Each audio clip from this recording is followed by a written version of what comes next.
শুধু তোমাকে ভেবে। কবি অসীম কর্মকার।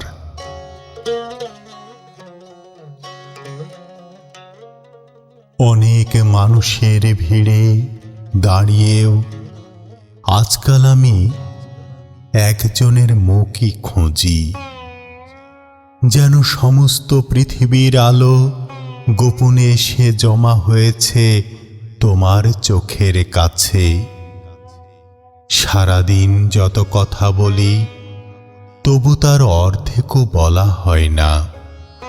অব্যক্ত কথাগুলো সন্ধ্যা এলে তোমার নাম ধরে জানালার পাশে বসে থাকে।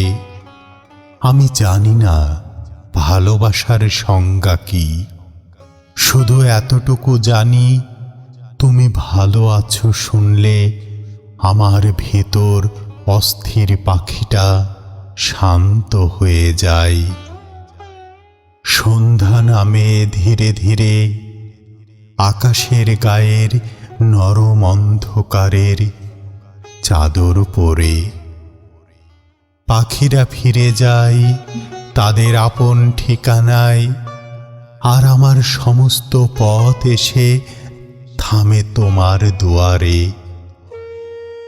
দূরের কোনো মন্দির থেকে ভেসে আসে শঙ্খধ্বনি, বাতাসে মিশে থাকে শিউলি ফোটা সৌরভ। আমি চুপচাপ বসে ভাবি, পৃথিবীতে এত মানুষের মাঝে কি আশ্চর্যভাবে তুমি হয়ে উঠেছ আমার একমাত্র প্রয়োজন।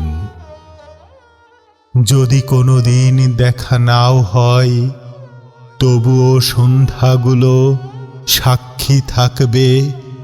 একজন মানুষ নিঃশব্দে হৃদয় দিয়ে শুধু একজনকেই ভালোবেসেছিল।